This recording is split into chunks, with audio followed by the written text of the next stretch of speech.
familia de Clave Bursátil. ¿Cómo están? Soy Nico y este es un nuevo episodio de Mercado Salvaje. Hola Nico, hola salvajes, ¿cómo les va? Acá estamos una vez más, sí, en la pantalla de tu dispositivo para hacer Mercado Salvaje, y por eso te pido que pongas un me gusta a este programa para bancar el contenido de Mercado Salvaje en Clave Bursátil y que te suscribas al canal si todavía no lo hiciste. Además, te cuento que si te gusta nuestra forma de ver el mercado, de interpretar la información para aplicarla a estrategias de inversión, podés asesorarte con nosotros sin ningún costo extra, más que la comisión normal que ya tenés en el broker. ¿Cómo? Entra a clavebursatil.com/asesores. clavebursatil.com/asesores. Y ahí vas a encontrar distintos brokers con los que podés trabajar con nosotros, abriendo una cuenta desde nuestra página web en clavebursatil.com/asesores, como ser Balance, PPI y Ecovalores, donde solamente aplican mínimos de fondeo, pero no hay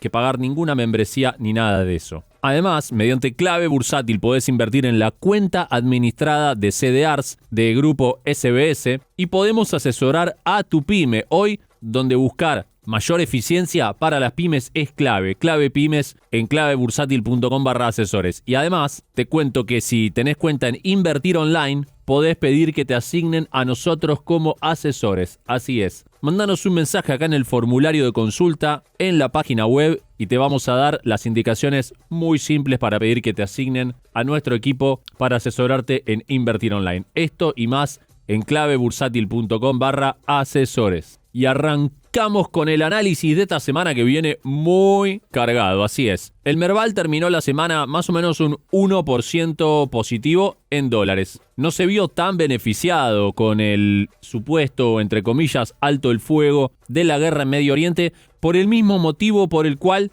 acá como vemos en esta placa de Argentina en datos, el Merval fue la mejor bolsa en el contexto del inicio de la guerra. Fíjense que del 26 de febrero al 2 de abril tuvo una ganancia de 9% en dólares, mientras que todas las demás bolsas que vemos en pantalla, que son muchísimas, tuvieron fuertes caídas. Brasil, de hecho, bajó 2%. Como para compararnos con un vecino muy parecido. Bueno, y de esta forma el Merval se encuentra arriba de $2.000 y sigue en este rango entre 1.800, donde hoy está más o menos la media de 200 ruedas, y los $2.000. Estancado, pero con volatilidad en esa zona desde las últimas elecciones, que ya fueron hace 7 meses. Como hemos mostrado antes, esta dinámica del Merval, tanto en contexto de la guerra como luego en la recuperación, en la semana en la que Wall Street se acerca nuevamente a máximos históricos, el Merval solamente sube un 1%, se debe a la alta ponderación de empresas petroleras en nuestro índice de acciones local. Con la caída del petróleo,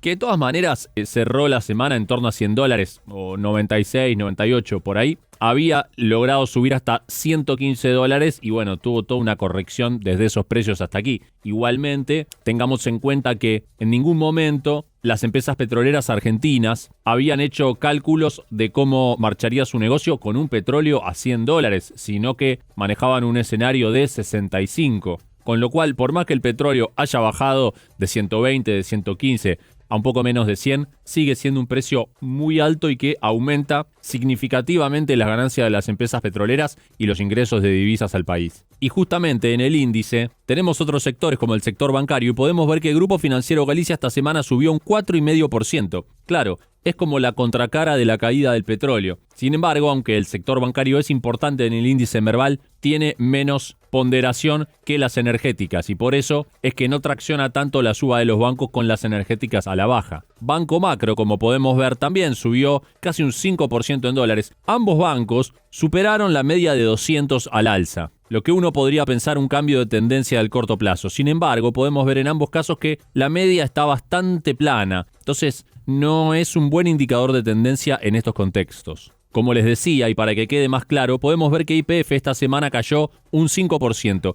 casi lo mismo de lo que subió Galicia o Banco Macro. Y ahí es donde se compensa la suba de los bancos, la caída de las petroleras y un Merval que apenas se movió en la semana. Con lo cual, bueno, nuestro índice es bastante concentrado, ¿no? Sin ir más lejos, YPF tiene el 15,4% del índice. Es mucho más concentrado incluso que el S&P 500, el Nasdaq o los índices estadounidenses. pero los sectores son tan diferentes, o sea, bancos de petroleras, que hace que en un contexto como la crisis en relación a la guerra, haya sido bastante todoterreno el Merval, porque subieron las petroleras con la suba del petróleo y el Merval fue la mejor bolsa en ese contexto. Y luego, cuando cae el petróleo, te suben los bancos, te bajan las petroleras y no corrige el índice, sino que se queda casi neutral. Así que en este caso tenemos pocos sectores muy concentrados, pero esa configuración en el índice nos ha servido para tener una muy buena performance en este contexto de tensión. Si hacemos la comparación semanal con otras bolsas afines, otros mercados en los que invertimos, los que estamos acá, miramos Mercado Salvaje, podemos ver que esta semana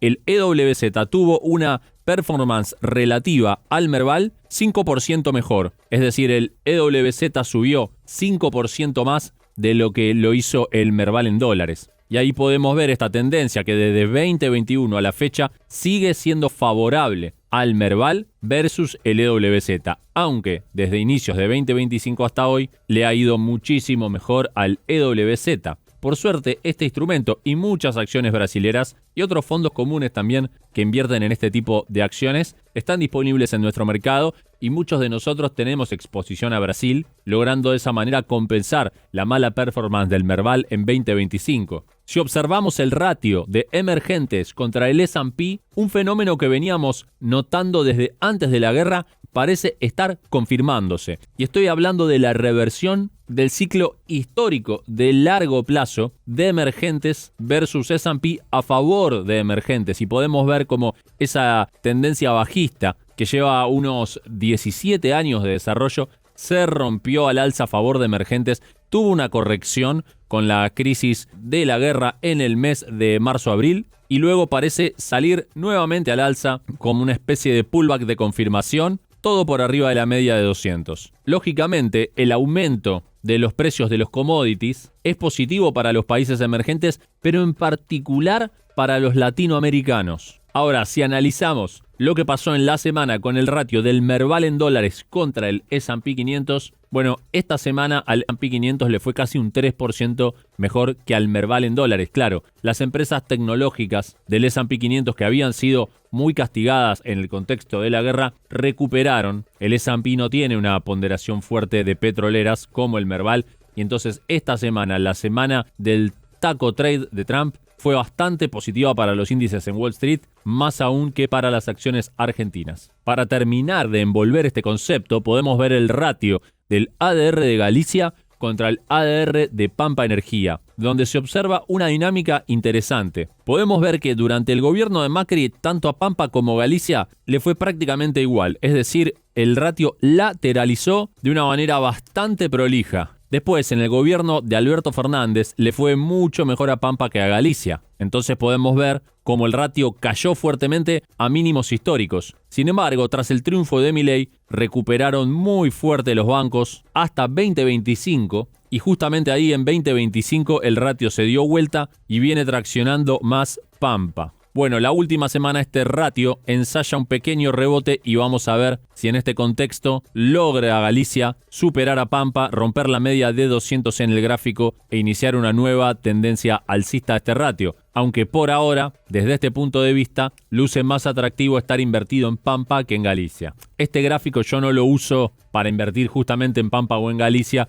sino para tomarle la temperatura a la rotación de sectores entre bancos y energéticas de Argentina, dado que Galicia es el banco con más volumen operado y Pampa Energía es la acción energética argentina con mayor diversificación de negocios, es decir, oil and gas, vaca muerta, pero también generación eléctrica, energías renovables y más. Ahora pasemos a hablar de los bonos hard dólar, porque esta semana el riesgo país cayó 56 puntos y se volvió a meter a la zona de rollover, es decir, en torno a los 550 puntos que había señalado Caputo a principios del año 2025, que era un riesgo país propicio para que la Argentina pueda colocar deuda en los mercados internacionales nuevamente. Lo que no terminó pasando del diagnóstico de Caputo en ese momento es la baja de la tasa de los bonos del Tesoro estadounidense y las 3 bajas de tasa de interés de la Reserva Federal que se esperaba para este año. Bajo ese supuesto, Caputo había señalado 550 como un riesgo país para colocar deuda en el mercado internacional. Y ahí lo tenemos en este momento, 553 puntos. Recuperando casi toda la suba del último mes. Fíjense que en el último mes el riesgo país subió solamente un punto básico y ahí tuviste toda la guerra metida en el medio. Caputo había planteado que con 3 recortes de tasa de interés entre el 2025 y el 2026 y con unos bonos del Tesoro americano a 10 años que rindieran 3,75, 550 de riesgo país era el número para que Argentina vuelva a los mercados internacionales. Sin embargo, la Fed no hizo esos recortes de tasa, solo hizo uno, y los bonos del Tesoro estadounidense están rindiendo 4,3 anual, no 3,75, lo cual, por más que Argentina haya llegado a 550 de riesgo país, eso implicaría una tasa como de 9% o más para salir al mercado internacional. Entonces, ese contexto internacional más adverso, en términos de tasas, le pone la vara bastante más alta a la Argentina, que va a tener que bajar el riesgo país a, como mucho, 400 para intentar colocar deuda en el mercado internacional. Este contexto de la guerra le pegó mal a bastantes países latinoamericanos, en particular a Bolivia, y podemos ver que está por robarnos el puesto de país latinoamericano con mayor riesgo país, solamente por 6 puntos básicos. Dale chicos, vamos a ponernos las pilas con los bonos que le ganamos a Bolivia. Pero fíjense que estamos nosotros dos ahí, y Ecuador, que está tercero, está unos 110 puntos abajo de riesgo país, bastante menor. Y después El Salvador está 100 puntos básicos menos que nosotros. Es decir, si nosotros pasáramos del primer puesto al cuarto puesto, deberíamos bajar más de 200 puntos de riesgo país, que es muchísimo. Pero bueno, en este último mes, en particular desde que empezó la guerra, como podemos ver en este gráfico de 1816, algo similar a lo que pasó con las acciones, vemos que los bonos argentinos, o en particular el GD35, que es el bono de mayor ponderación en la canasta que se utiliza para medir el riesgo país, cayó desde los inicios de la guerra un 0,8%, mientras que el índice completo de bonos emergentes, en el cual está el GD35 con la mayor ponderación de los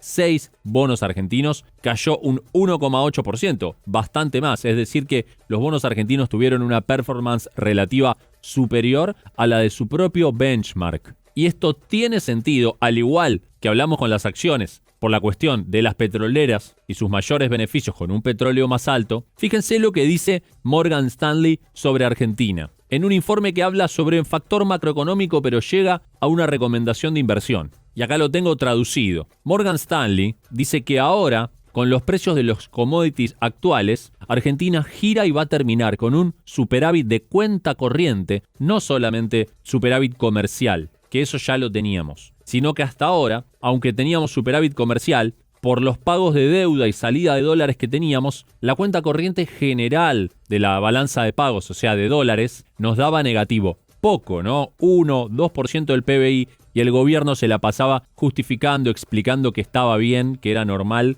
tener cuenta corriente negativa con un país que le crece el PBI. Bueno, esa discusión tal vez queda enterrada, según lo que dice Morgan Stanley, porque ahora con estos precios pasamos a cuenta corriente positiva. Es decir, que los dólares de las exportaciones alcanzan para pagar todas las obligaciones en dólares de Argentina y sobra un poco. Fíjense que dice que proyecta un superávit de cuenta corriente del 0,7 del PBI para 2026. Que esto se va a explicar por las exportaciones de bienes, tanto el agro como energía, minería, etc. Mientras que los flujos financieros entrantes, que todavía hay muy poco, siguen siendo esenciales para la acumulación de reservas. Es decir, que para que esos dólares que la Argentina recibe por comercio exterior no se vayan todos en pago de servicios de deuda y otros conceptos y puedan acumularse como reservas en el central. Pero con los números actuales, Morgan Stanley prevé 6.000 millones de acumulación netas de reservas. Ojo, no es lo mismo que las compras, porque este año el central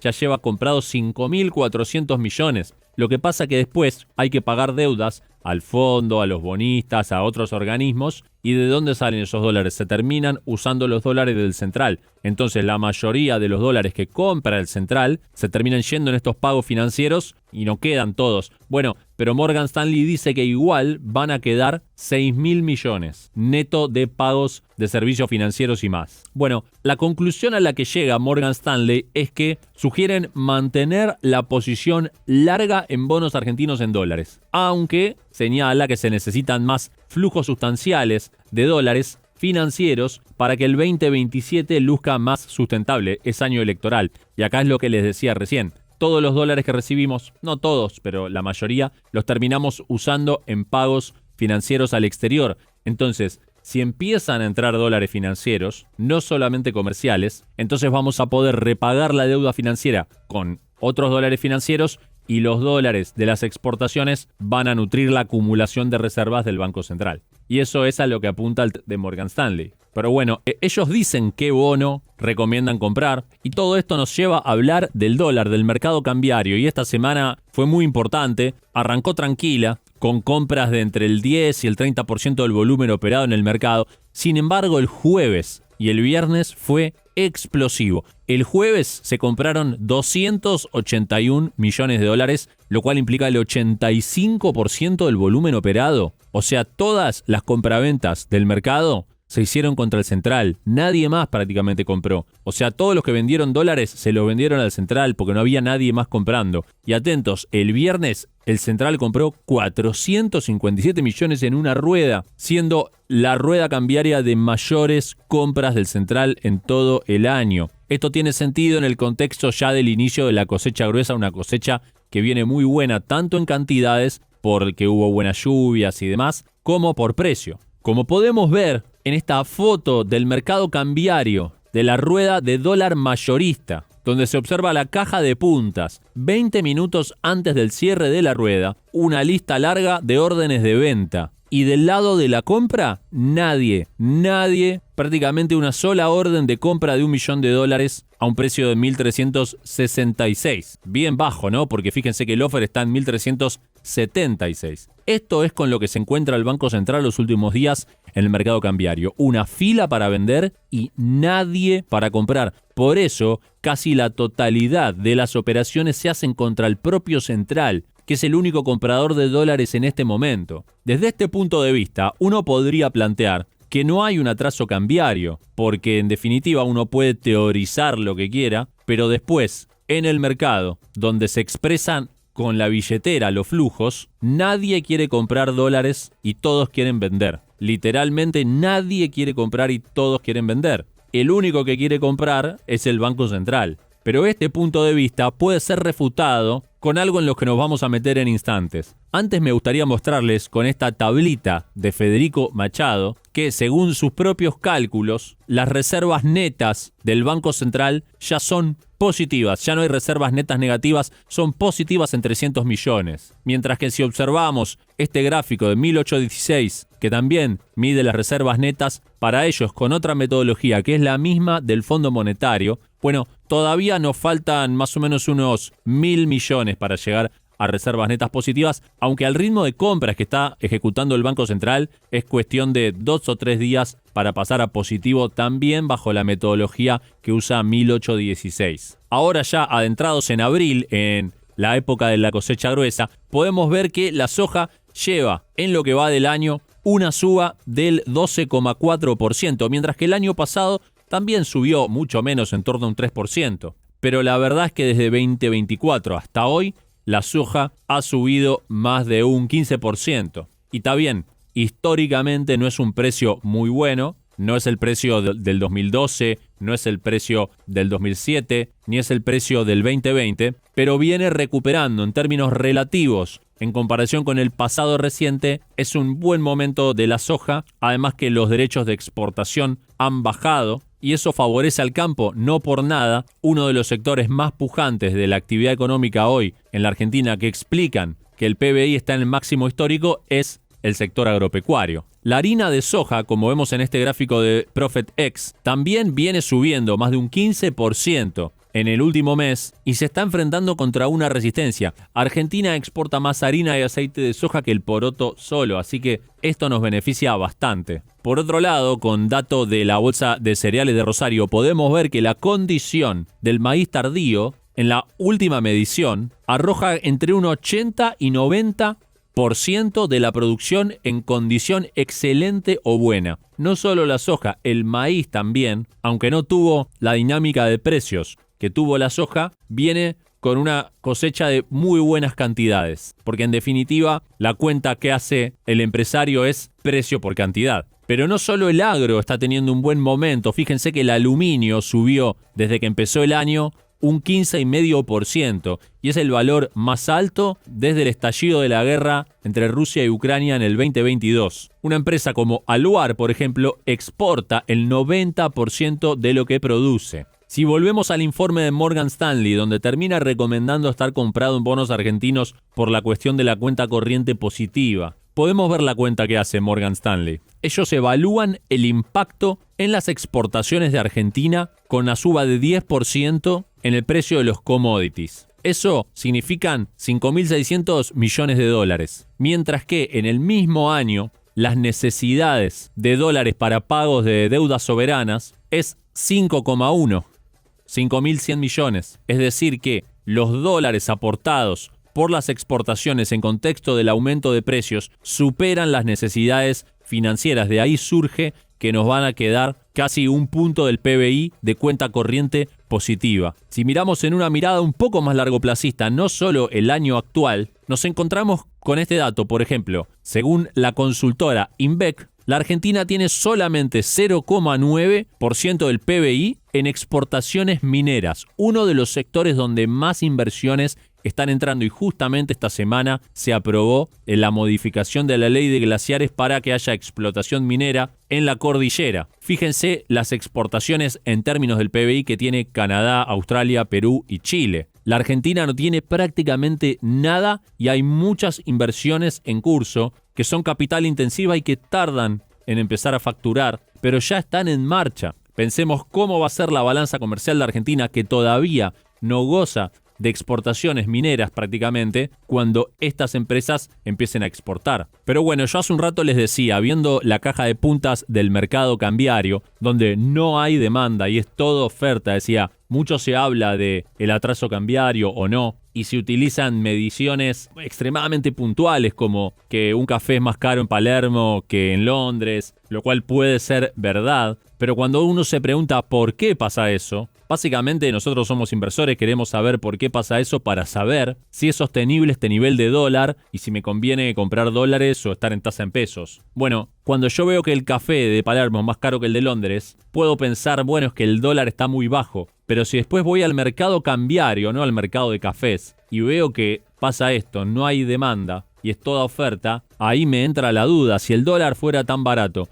¿por qué no están todos comprando y por qué están todos vendiendo? Bueno, probablemente desde el gobierno plantearían que el café de Buenos Aires tiene metidas tantas ineficiencias adentro que lo hacen así de caro, y no es por el tipo de cambio. Pueden ser los impuestos, pueden ser costos altos o márgenes altos. No lo sabemos. Lo que a nosotros nos importa es saber qué va a pasar con el dólar y dónde nos conviene estar invertidos. Entonces, esta imagen de la caja de puntas, donde vemos que no hay demanda y es toda oferta, ¿hay gato encerrado acá? Bueno, les voy a mostrar otra imagen que nos da una pista. Esta línea azul que ven es la diferencia entre el dólar MEP y el dólar contado con liquidación, en la jerga llamado el canje. Es decir, el porcentaje que tiene que pagar alguien para pasar de MEP a contado, es decir, para sacar la plata al exterior. Y en este momento, ese valor se encuentra casi en 5%. Y es el valor más alto del canje desde el nuevo esquema cambiario de bandas inaugurado tras la salida parcial del cepo, que se cumplió justo ahora un año,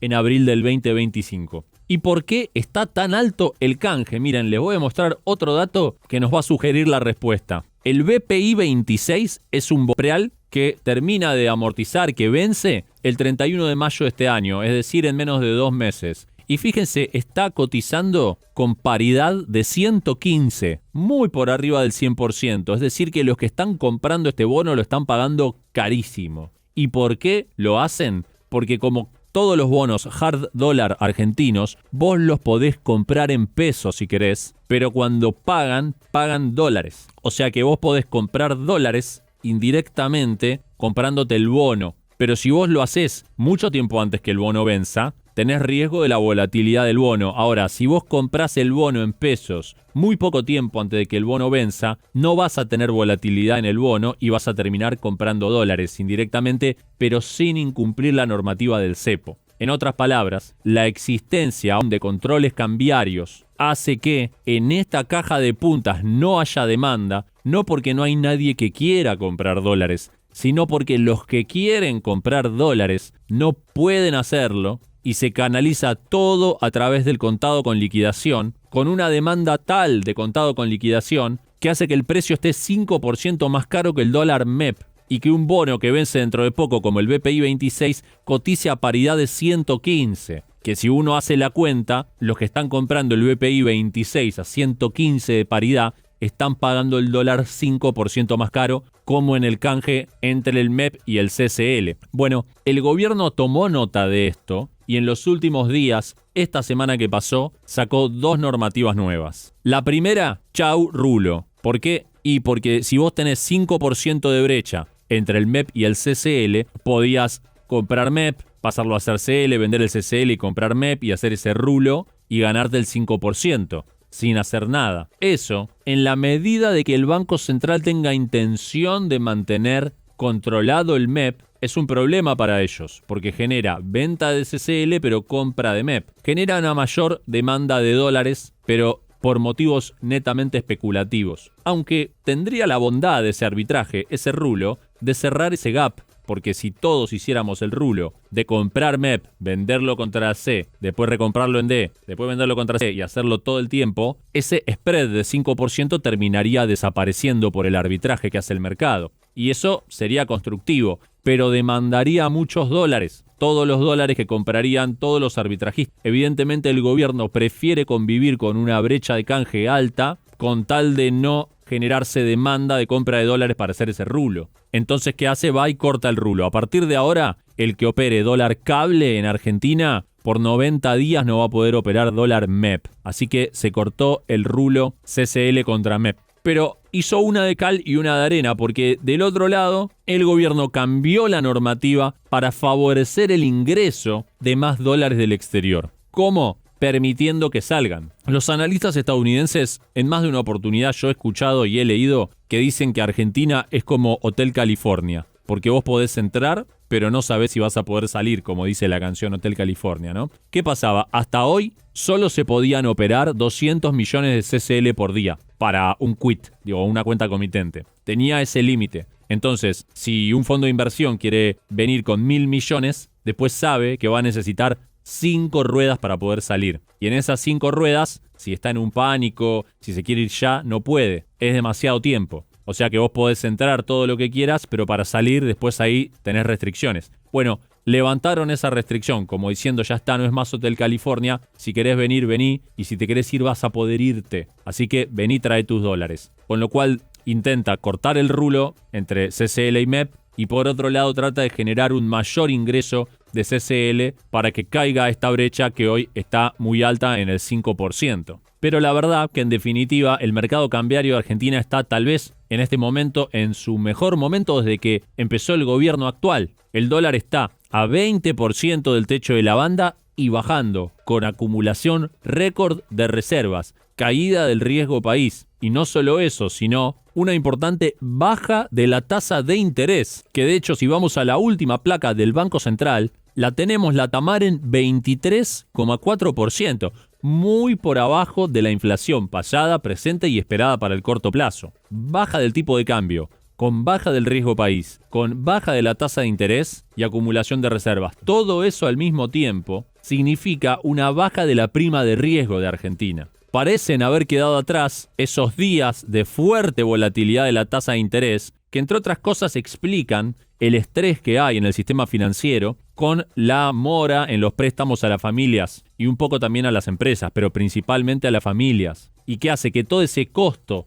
financiero que pesa sobre las espaldas familiares vaya en detrimento del ingreso disponible y el consumo, que también está golpeado en términos del consumo minorista. Parece que el central le encontró el agujero al mate y tiene que ver, lo vemos acá en el gráfico de Delfos Investment, con esta dinámica de lo que llaman la rueda de simultáneas, que son colocaciones de muy corto plazo que hace el central con los bancos comerciales. Y podemos ver en este gráfico que cuando hay stock de simultáneas, la tasa de interés cae y se queda estable. Ahora, cuando cae el stock de simultáneas, se dispara y se volatiliza la tasa de interés. Bueno, desde febrero, fines de febrero más o menos hasta hoy, se ha mantenido alto el stock de simultáneas y eso ha llevado a la tasa de interés a quedar muy estable y de hecho a ir a la baja. Así que parece que este mecanismo vino a estabilizar esa situación caótica que se había generado acá por julio del 2025, cuando se terminó el anterior esquema de manejo de liquidez del Banco Central, que era el de las LEFI, ¿se acuerdan? Bueno, bajo este nuevo modelo con las simultáneas, el central parece haber encontrado un equilibrio virtuoso en términos de tasa y su interacción con el tipo de cambio. Dado que esta tasa tan baja no está produciendo una corrida hacia el dólar por ser un bajo rendimiento. De hecho, si vamos a ver las tasas del Tesoro, es decir, las Boncap, vamos a encontrar que son muy bajas también. Van de 1,74 mensual a 2,26 mensual. Bien por abajo de la inflación pasada, presente y futura para el corto plazo. O sea que el que se coloca en tasa fija en pesos sabe que va a perder contra la inflación, por lo menos en el corto plazo. Después, para que gane contra la inflación, tendría que producirse un colapso del índice que todavía nadie lo está viendo. De hecho, salieron las estimaciones del REM donde ajustaron fuertemente al alza la expectativa de inflación. Casi medio punto en cada mes. Y también, si vemos en este gráfico de 1816, la inflación implícita dentro de los bonos, es decir, entre la comparación entre SER y tasa fija, está casi igual que la del REM. Tanto el mercado a través de los precios como el REM a través de sus informes ven una inflación más alta que antes, superior al 2% o igual al 2% prácticamente desde acá hasta septiembre. En ese caso sería perdedor, por lo menos hasta septiembre, la tasa fija, e igualmente eso no está implicando una corrida hacia el dólar. Por otro lado, la curva SER, durante este año y hasta las elecciones del año que viene, opera en terreno negativo, o sea que por definición no paga la inflación, paga menos que la inflación. La única lógica de que los bonos SER se mantengan estables, pagando menos que la inflación, de la misma manera que la tasa fija, con la tasa Tamar en 23%, mucho por abajo de la inflación también, o sea, todas las tasas en pesos por abajo de la inflación, pero no hay demanda de dólares a nivel masivo, es que la expectativa de suba del dólar es prácticamente nula. O sea que el mercado espera ganarle al dólar con estos bonos, pero no le va a ganar a la inflación. Igual es lógico que el mercado, especialmente desde el punto de vista internacional, evalúe los rendimientos en dólares y no contra inflación.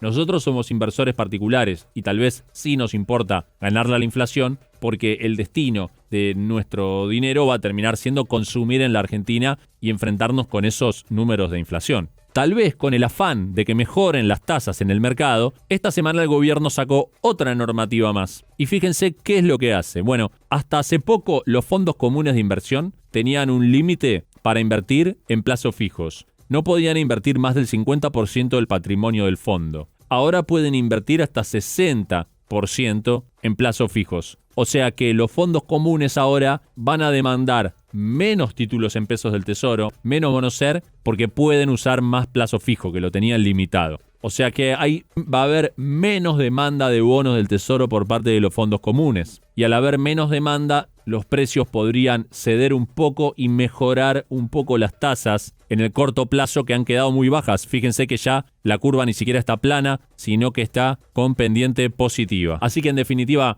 ¿cómo podemos resumir todo esto? Acciones argentinas que han performeado muy bien durante la guerra por esta dualidad en la concentración de sectores del índice Merval entre energéticas, en particular petroleras, y bancos. Ahora, si sigue el alto el fuego y sigue mejorando la situación en Medio Oriente, deberían recuperar los bancos y otras acciones y no las petroleras. Inclusive YPF tocó la semana pasada el máximo histórico ajustado por dividendos y bueno, tiene sentido que tal vez eso señale una corrección. Sin embargo, los bancos vienen atrasados y podrían recuperar terreno frente a las petroleras en un contexto donde el mercado ve a la Argentina con un contexto más favorable que antes. Y eso lo expresó Morgan Stanley a través de este informe donde muestra que esta suba promedio de 10% de los commodities implica un cambio para la Argentina que pasa a tener cuenta corriente positiva, algo por lo que se criticaba bastante al gobierno antes, aunque el gobierno lo justificaba con que era una cantidad muy baja de cuenta corriente negativa y que tenía sentido en contexto de un país que el PBI crece en torno al 3-4% anual.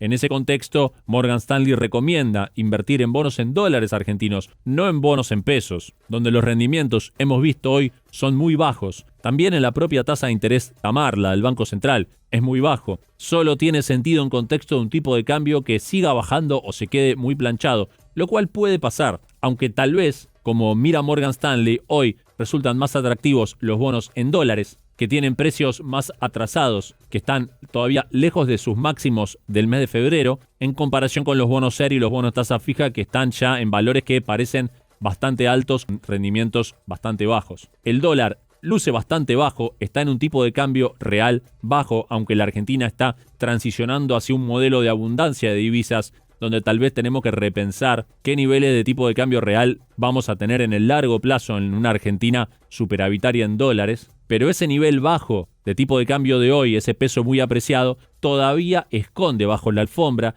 algunas restricciones que se escapan, que se observan a través de la paridad de los bonos que vencen pronto, muy inflada, a través de el canje en 5%, que muestra que hay presión todavía de empresas para sacar dólares al exterior. No pueden hacerlo mediante el mercado cambiario normal y vuelcan toda la oferta ahí, produciendo distorsiones. ¿Va a sacar el gobierno esas restricciones para que finalmente todos los dólares se canalicen por el mismo lugar, por el MULC, y podamos ver un precio que refleje más verdaderamente la oferta y la demanda de dólares de Argentina? Aparentemente el gobierno no lo va a hacer. Y si no lo hace en este momento, con estas condiciones tan buenas del mercado cambiario, probablemente no lo haga en ningún momento del mandato, dado que el año que viene es electoral presidencial y no creo que tenga condiciones tan favorables como las que tenemos ahora. Pero bueno, si querés traducir esto a una estrategia concreta de inversión, asesorate con nosotros en clavebursátil.com/asesores. Pero además, Clave Bursátil no solamente te acompaña para invertir, sino que te enseña, porque todos nosotros, tanto yo como Nico, Sebas, Gus, Andy, Matías Batista, todos los que conocés somos inversores particulares que aprendimos acá en Clave Bursátil, y vos también podés hacerlo de la misma forma en clavebursátil.com, donde vas a encontrar los mejores cursos y capacitaciones para invertir en el mercado financiero desde el punto de vista de un inversor particular. Así es, entra a clavebursátil.com y anotate en uno de nuestros cursos o en más. Mandanos un mensajito acá en el WhatsApp. Si te querés anotar en más de un curso, vas a tener un súper precio especial. Fíjate que hay combos, fíjate que hay de todo. Entra a clavebursátil.com e invertí en habilidades monetizables. Pasamos ahora sí con el análisis internacional, donde tuvimos una muy buena semana en los mercados con una recuperación generalizada en activos de riesgo impulsados por un acuerdo de alto el fuego entre Irán y Estados Unidos. Prácticamente todos los sectores operaron al alza, con excepción del sector energético y un claro liderazgo en la suba del sector tecnológico. El sentimiento del mercado saliendo de zona de pánico extremo tras haber llegado al miedo extremo la semana pasada. Haciendo una breve cronología de los acontecimientos de esta última semana, tenemos que empezar con lo que pasaba previo al inicio de la rueda del lunes, cuando Donald Trump lanzó mediante redes sociales un nuevo ultimátum a Irán, amenazando con que el martes 7 de abril iba a atacar plantas energéticas y puentes, toda infraestructura civil, si Irán no abría el estrecho de Hormuz, diciendo que no habrían visto nunca nada antes como esto. Además, ponía de fecha límite el martes a las 8 p.m. hora del este, que serían las 9 de la noche en Argentina, marcando así el deadline para el anuncio de un acuerdo o prácticamente que explote todo por los aires. Los mercados el día lunes, sin embargo, operaron ligeramente al alza, lo cual indicaba que la expectativa estaba más por el lado de un acuerdo. Día martes por la mañana, el día de la fecha límite, Donald Trump saca este tweet mediante redes sociales con un mensaje bastante agresivo, advirtiendo que una civilización entera podría desaparecer esa misma noche, llevando al conflicto así a un punto de máxima tensión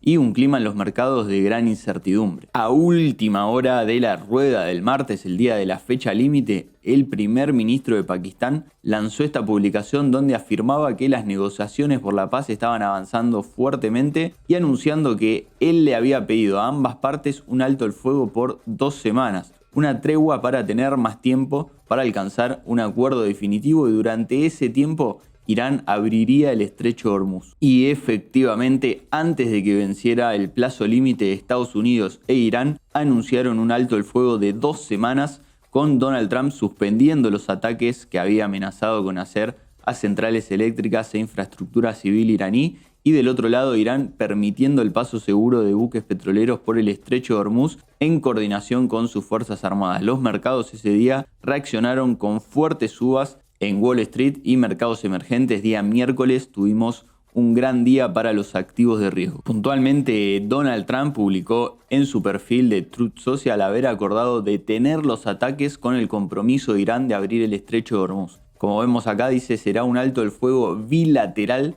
y mencionó que estaban muy avanzados en un acuerdo de paz definitivo, con lo cual una noticia realmente muy positiva desde el frente del conflicto bélico en Medio Oriente. De esta manera se abrió formalmente un canal de negociación diplomático. Las negociaciones van a comenzar justo hoy, sábado 11 de abril, en Islamabad, ciudad de Pakistán, tomando de base una propuesta de 10 puntos presentada por Irán. Hacia adelante el foco va a estar puesto en cualquier novedad sobre avances en las negociaciones, ya que tenemos que tener en cuenta que algunos de los puntos que exige Irán parecen difíciles de alcanzar, como por ejemplo la continuidad de su programa de enriquecimiento de uranio y un protocolo de paso controlado por el estrecho de Hormuz, mediante el cual cobrarían tarifas de tránsito a los buques que pasan por el estrecho de Hormuz, y en teoría estas tarifas que cobran estarían destinadas a la reconstrucción de los daños causados por la guerra. Por otro lado, posteriormente al alto el fuego de estas 2 semanas, Israel continuó atacando al Líbano bajo la premisa de que el acuerdo no incluía dicha región, sumado a que Trump también señaló que las Fuerzas Armadas de Estados Unidos van a seguir presentes en Medio Oriente y que si no llega a haber un buen avance en las negociaciones, podrían volver a atacar nuevamente. En conclusión, hay algunas cuestiones todavía inciertas, pero en líneas generales fue una gran noticia, ya que se estableció un acuerdo bilateral, es decir, confirmado por ambas partes por primera vez desde el inicio del conflicto. Siempre que Donald Trump decía que había avances en negociaciones, desde Irán salían a desmentirlo. Esta vez confirmado por ambas partes, y así queda abierto este canal diplomático para ver si finalmente hay un acuerdo de paz. Por otro lado, se publicó en Estados Unidos el índice de inflación IPC, índice de precios al consumidor, correspondiente a marzo, ya con el impacto de la guerra en precios, y podemos ver que arrojó un alza mensual del 0,9%, el dato más alto desde julio del año 2022, pero observemos ligeramente las expectativas que apuntaban a 1%. Como era esperable, el mayor aporte vino por el avance en precio de la energía, contribuyendo en un 0,7% de este 0,9%, con los precios de los combustibles, por ejemplo, habiendo subido un 21% en el mes. De esta manera, la lectura interanual vemos que se ubicó en el 3,3%,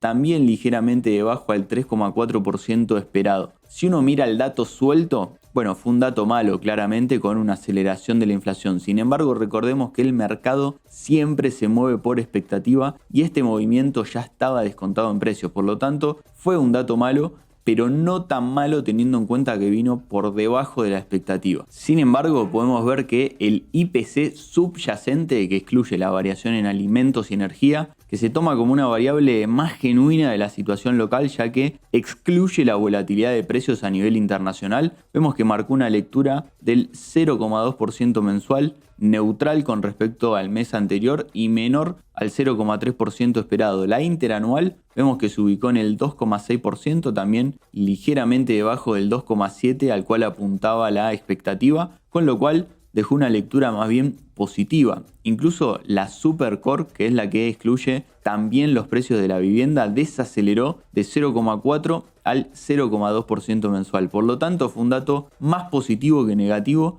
porque la aceleración en precios fue menor a lo esperado y por otro lado la subyacente se mantuvo neutral. Por esta dinámica entonces es sumamente importante lo que suceda a partir de ahora con las negociaciones, porque si hay un acuerdo de paz definitivo, bueno, el impacto en precios habrá sido meramente temporal y a medida que el precio del petróleo se estabilice, la inflación tenderá a normalizarse nuevamente hacia la zona del 2,5% anual. Sin embargo, si se pica de nuevo el precio del petróleo, ya ahí puede generar un problema más persistente, dando lugar a un escenario de tasas de interés más altas, lo cual podría ser un problema para la actividad. Además de lo referido a la guerra en Medio Oriente, la próxima semana ya comienza una nueva temporada de balances con resultados corporativos correspondientes al primer trimestre del año. Sumamente interesante ver cómo le estuvo yendo a las compañías durante el inicio del año 2026. Para destacar la semana que viene tenemos como siempre a los grandes bancos de inversión inaugurando la temporada de balances como Goldman Sachs, JP Morgan, Citigroup, Wells Fargo, Morgan Stanley y Bank of America. También empresas de consumo masivo como Johnson & Johnson y Pepsi. Y del lado tecnológico podemos destacar el día jueves a TCM y Netflix. Yendo a los gráficos, comenzamos mirando el índice S&P 500 en semanal, donde vemos que tuvo una gran semana subiendo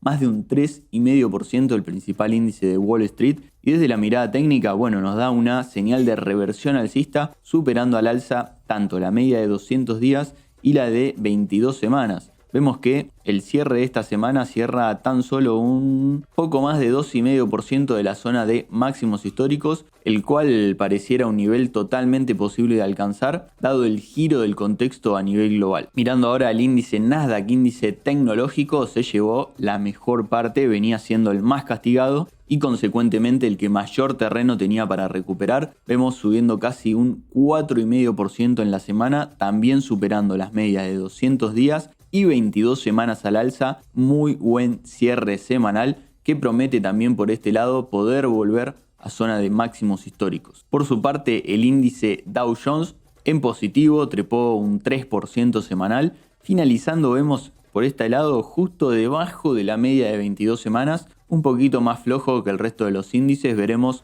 si la semana que viene logra superar al alza estos niveles para habilitar así un nuevo impulso de suba mayor para tal vez ir a buscar la zona de máximos históricos. Repasamos ahora algunos activos destacados del sector tecnológico, que fue el de mayor impulso esta última semana. Comenzamos mirando el gráfico semanal de Alphabet, Google. Podemos ver que tuvo una corrección durante todo el conflicto en Medio Oriente, llegó casi a la zona de la media de 200 días y a partir de ahí viene rebotando ya las últimas 2 semanas. Esta última semana subiendo más de un 7% y cerrando la semana en torno a los $317 por acción. Vamos a pasar a la visión mensual como para tener una perspectiva un poco más clara de dónde nos encontramos con respecto a este activo, y podemos ver que viene circulando por un claro canal alcista desde el año 2008 y donde estamos, muy cerquita de la zona de techo del canal. ¿Puede seguir subiendo? Sí, puede seguir subiendo para ir a buscar nuevamente el techo del canal.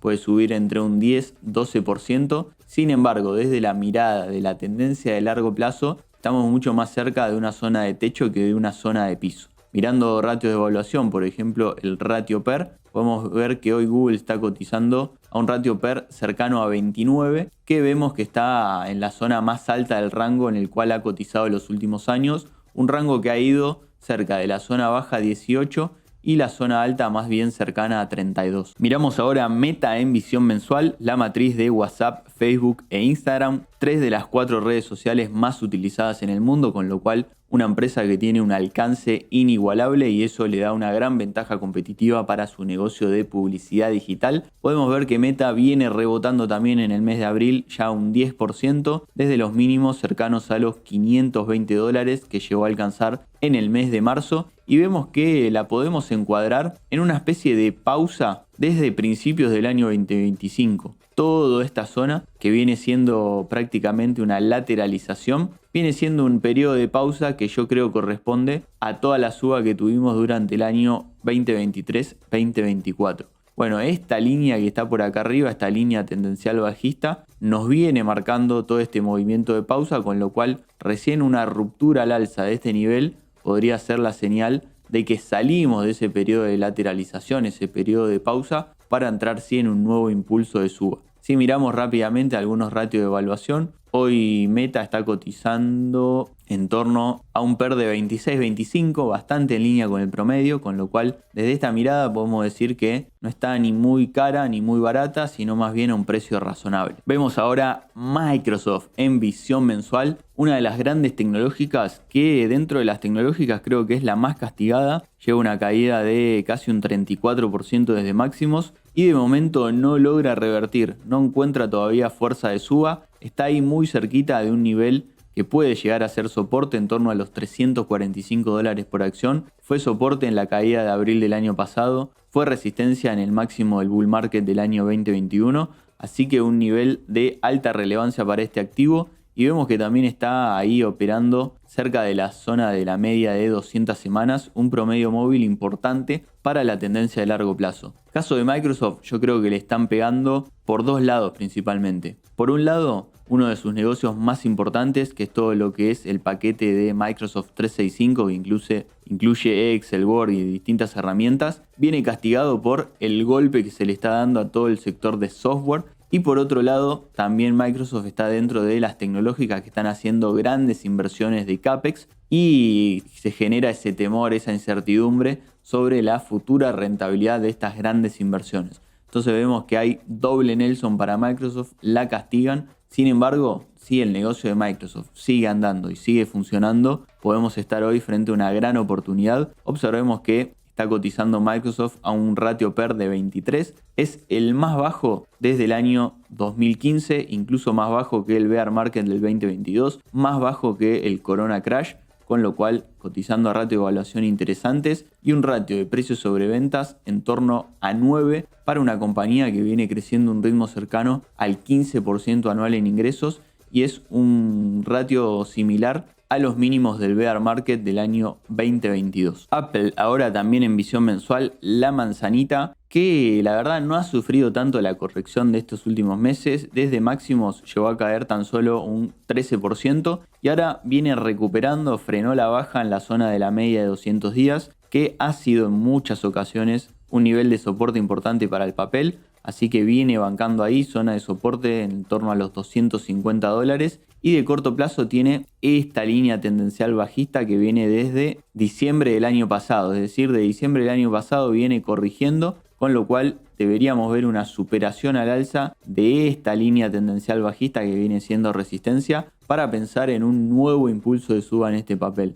Mirando más la tendencia, podríamos encuadrarlo el movimiento en una especie de canal alcista y dentro de este canal alcista hoy el precio está cerca de la zona media del canal, con lo cual no está claro que haya todavía un piso importante, pero también tiene recorrido al alza si fuese a buscar el techo del canal, así que Apple en líneas generales es interesante. Y miramos a Amazon. Ahora Amazon la verdad que también interesante, este mes ya viene subiendo casi un 15% y similar al movimiento de Facebook podríamos decir, ¿no? De Meta. Una lateralización que viene desde principios del año 2025, con lo cual ya tenemos 15 meses de lateralización y podría ser toda una especie de una zona de consolidación, una zona de pausa después de todo el rally alcista que tuvimos durante 2023 y 2024. Hay una muy clara zona de resistencia cerca de los $250 por acción de Amazon. En caso de que veamos una ruptura al alza de los 250, ahí sí podría ser la señal de salida de esta lateralización, de este movimiento de pausa y dar lugar a un nuevo impulso de suba.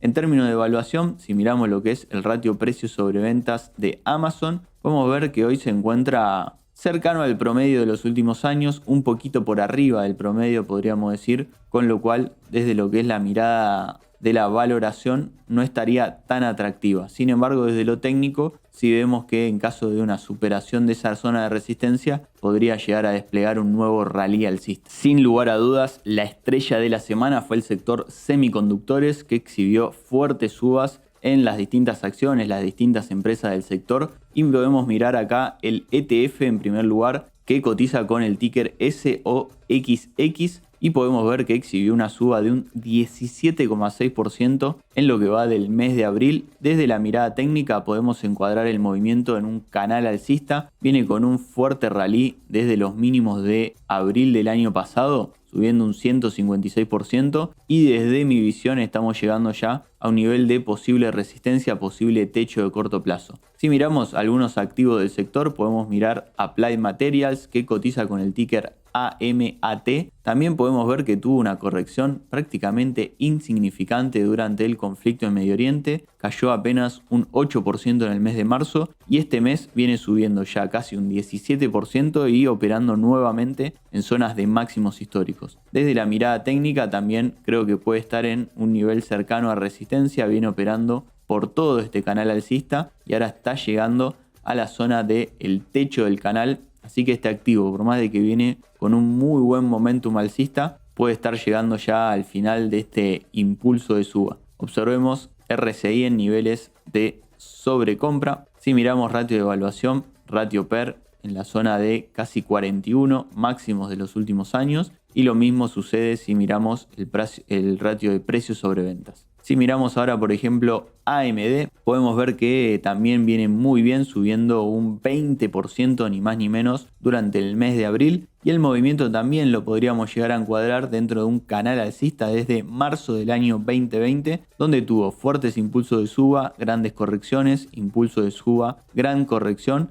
y ahora viene subiendo desde abril del año pasado y está muy cerquita de llegar nuevamente al techo de este canal, así que mucha atención cuando llegue a esos niveles. Otro papel interesante, Broadcom, que cotiza con el ticker ABGO. Podemos ver que Broadcom sí que tuvo una importante corrección, había llegado a estar ya bastante sobrevalorada hacia finales del año pasado y podemos ver que entre diciembre y abril de este año tuvo una corrección de un 30%, descomprimió bastante y ahora viene rebotando durante el mes de abril con una suba ya de un 20% en lo que va del mes. Desde la mirada técnica también viene por una especie de canal alcista desde finales del año 2022 en el piso del bear market y desde ahí viene desplegando una importante suba. Caso de Broadcom, sí le quedaría todavía un recorrido interesante para ir a buscar nuevamente la zona del techo del canal, así que vemos que no es todo homogéneo el comportamiento, sino que podemos encontrar casos diferentes.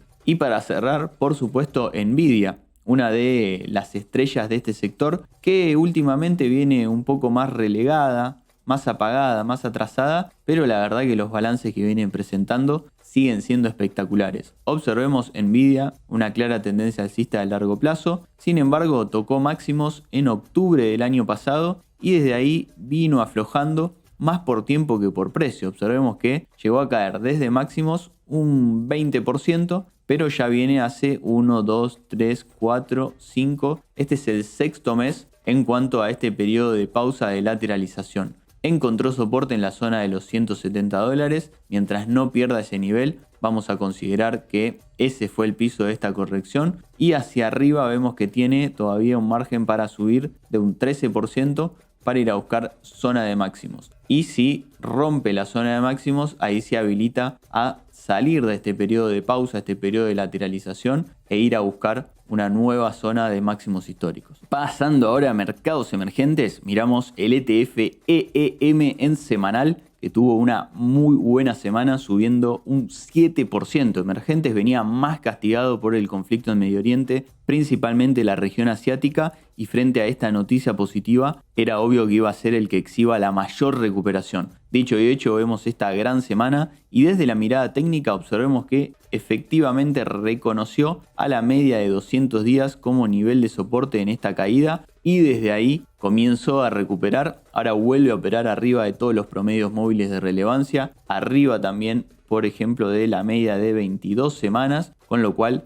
se pone nuevamente alcista, dando continuidad al ciclo de suba actual. La relación emergentes con mercado norteamericano, que surge simplemente de dividir el ETF por el ETF SPY, mirando acá en pantalla en un gráfico mensual, vemos que luego de la corrección que tuvimos en marzo, ahora retoma el sendero alcista y nada se ha roto desde la mirada técnica. Vemos que se mantiene arriba de la media de 200 semanas, un promedio móvil que nos venía marcando todo el movimiento bajista desde el año 2011 hasta el año 2026, es decir que durante todo ese periodo de 15 años fue más redituable estar posicionado en el mercado de Estados Unidos que en los mercados emergentes y vemos que a partir del año 2026 se da una ruptura al alza de este promedio móvil, lo cual nos da la señal de una hipótesis de ciclo alcista para mercados emergentes con una performance relativa superior al mercado norteamericano. Bueno, con la corrección de marzo eso había empezado a aflojar un poco, a amenazar con perder esa tendencia. Sin embargo, respetó la media de 200 semanas como soporte, se mantuvo arriba y ahora en abril ya lo tenemos recuperando con una performance del 2% superior por parte de emergentes por sobre el mercado de Estados Unidos. Pasamos por último al análisis de la semana donde focalizamos en alguna empresa en particular y en este episodio estaremos viendo Visa, que cotiza en la bolsa de Estados Unidos con el ticker V corta y cotiza a unos $307 por acción, acumulando una baja de más de 7% en los últimos 12 meses. Visa es la empresa líder mundial en procesamiento de pagos con presencia en más de 200 países. Es una empresa tecnológica que conecta consumidores, negocios, bancos e instituciones gubernamentales. Algo a tener en cuenta es que Visa no emite tarjetas de créditos y no realiza préstamos, sino que de la parte financiera se ocupa el banco emisor, mientras que Visa únicamente pone al servicio su red de procesamiento de pagos sin asumir el riesgo crediticio que tiene una empresa financiera. Los ingresos de Visa provienen principalmente de 3 unidades de negocio. Como podemos ver acá en el gráfico en pantalla, tenemos la rama de servicios, donde empresas como bancos, fintech, comercios le pagan a Visa por servicios como prevención de fraude, autenticación y validación de identidad para aprobar pagos, datos de comportamiento de los clientes, tokenización, automatización de pagos y demás. Podemos ver que en el último trimestre este segmento facturó 4.800 millones de dólares, creciendo un ritmo del 13% interanual. Por otro lado, tenemos toda la unidad de procesamiento de datos. Se refiere a todas las transacciones que se realizan en la VisaNet, la red de procesamiento de pagos más grandes del mundo, mediante la cual Visa se encarga de autorizar, enrutar, validar y liquidar todas las transacciones que se realizan con tarjetas Visa, cobrando un fee por cada transacción que va del 0,1 al 0,3%. Vemos que esta unidad de negocio facturó 5.500 millones de dólares en el último trimestre, creciendo un ritmo del 17% interanual. Y en tercer lugar, tenemos todo lo que se refiere a transacciones internacionales. Por ejemplo, haces una compra desde internet en tu casa y pagás con tu tarjeta a un comercio de España. Bueno, en este segmento se combina lo que es procesamiento de datos con lo que es servicios,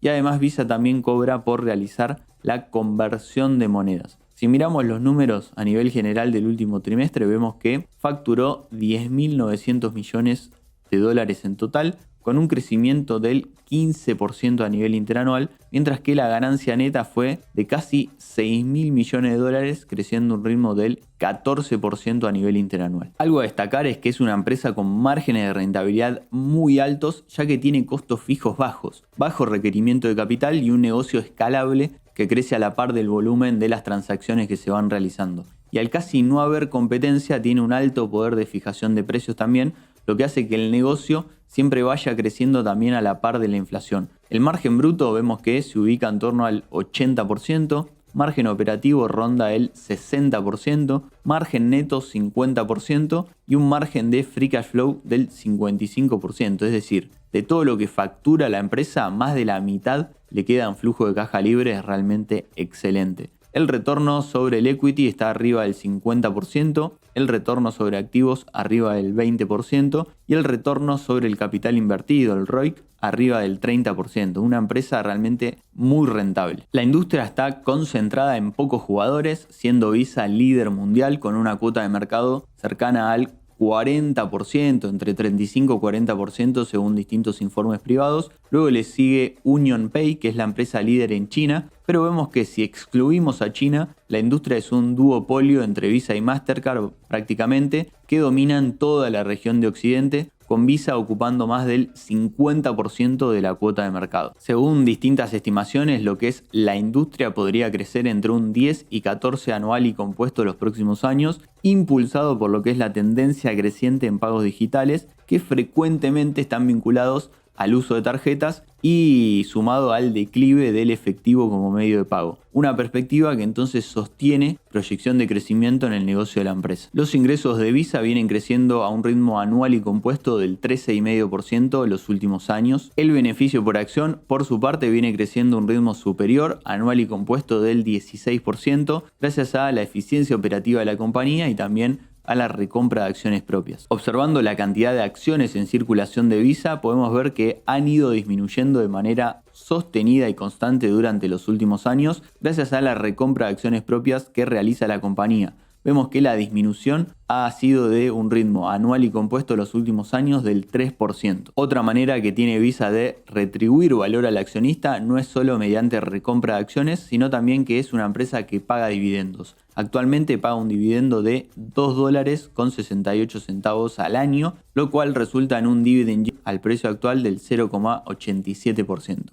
Y podemos ver que es una empresa que en los últimos 18 años consecutivos ha ido aumentando el dividendo que paga. En términos de posición financiera, vemos que Visa cerró el último trimestre con caja de equivalentes de 15.240 millones de dólares y una deuda total de corto y largo plazo de 21.177 millones de dólares, resultando entonces en una deuda total de 5.937 millones de dólares, lo cual luce como un nivel bastante manejable para la compañía. Los ratios de deuda vemos que se ubican todos por debajo de 1, lo que es deuda sobre equity, deuda sobre EBITDA y deuda sobre free cash flow. Por lo tanto, es una empresa sólida financieramente y sin altos niveles de endeudamiento. En conclusión, Visa se presenta como una empresa muy sólida y rentable, líder de la industria y con proyección de crecimiento a doble dígito para los próximos años. Además, tiene la capacidad de incorporar en su crecimiento el ritmo de la inflación. La industria vimos que está concentrada en pocos jugadores y hay altas barreras de entrada, ya que montar una red de procesamiento de pagos a gran escala es muy costoso y al mismo tiempo para los clientes también es costoso cambiar toda su estructura hacia otra empresa, lo cual da cierta estabilidad hacia adelante. También al contar con muchos datos, gracias a la implementación de inteligencia artificial, Visa está ofreciendo soluciones tecnológicas vinculadas a la ciberseguridad y prevención de fraude, que es un motor, un negocio que puede generar un buen crecimiento hacia adelante. En cuanto a la valoración, bueno, acá la realidad es que Visa es una empresa que suele cotizar a múltiplos más altos que el promedio, considerando que es una empresa bastante prolija con una estructura sólida, lo cual hace que muchas veces sea difícil de comprar muy barata porque siempre va a cotizar a ratios de evaluación un poco más caros que el resto de las compañías, siendo que es un negocio de alta calidad. Mirando ratios de evaluación actuales, vemos que está cotizando en ratio PER en torno a 28,6, que si miramos la evolución de los últimos años está bastante en línea con el promedio al cual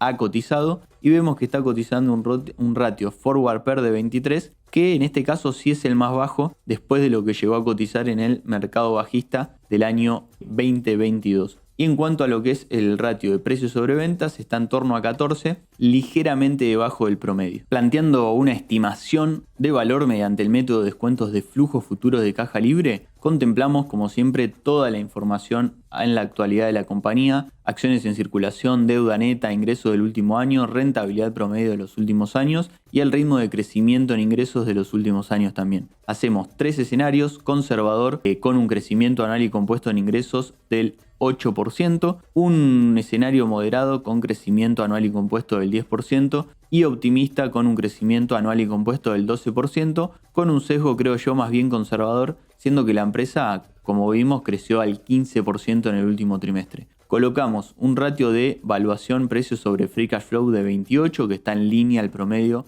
al cual ha cotizado históricamente la empresa en el mercado. Con estos números estaría dando un valor intrínseco estimado de $250 en el escenario conservador, $295 en el escenario moderado y $345 en el escenario optimista, con un promedio de valoración entre los tres escenarios en torno a los $297 por acción, redondeando en $300 por acción. Complementando con la mirada técnica, miramos el gráfico mensual de Visa, un gráfico histórico de largo plazo, y vemos que actualmente la acción está cotizando en torno a los $304 por acción, registrando una caída del casi 20% desde la zona de máximos que llegó a alcanzar en junio del año pasado. Ha perforado, si nosotros ponemos en el gráfico, la media de 200 días, este promedio móvil que aparece, esta línea blanca, que ha sido soporte en muchas ocasiones, vemos que lo ha perdido, con lo cual ha profundizado la caída, entrando ya en un movimiento importante de corrección, y todavía le queda algo de margen de baja para ir a buscar, por ejemplo, la media de 200 semanas, que ha sido un promedio móvil de relevancia para la tendencia de largo plazo. Para la media de 200 semanas podría caer cerca de un 7%. De todos modos, es interesante ver que la estimación de valor se ubica en el nivel de precio que reconoció recientemente el papel, en torno a los $295. Si nos vamos, por ejemplo, a la visión semanal, para hacer un poquito más de foco en lo que está sucediendo ahora en el corto plazo en el papel, vemos que hace 2 semanas atrás cayó a la zona de los $295 y desde ahí viene rebotando las últimas 2 semanas. Desde mi visión, creo que hoy Visa cotiza a un precio razonable, acorde al valor de la compañía. No creo que sea una ganga, pero sí puede ser una oportunidad, considerando que es una acción que de largo plazo es alcista, siempre ha ido para arriba, tiene un negocio muy sólido y pocas veces vimos que da oportunidad de compra, ya que suele cotizar a ratio de evaluación relativamente altos. Excelente, Nico, muchas gracias. Gracias, Salvajes. Les pido que pongan un me gusta para este programa y nos vemos la semana que viene con más Mercado Salvaje. Hasta acá hemos llegado con el episodio de hoy. Gracias, Tincho, excelente como siempre, y gracias, Salvajes, por estar ahí. Nos estaremos viendo en un próximo episodio de Mercado Salvaje. Buena vida, buenas inversiones. Chao.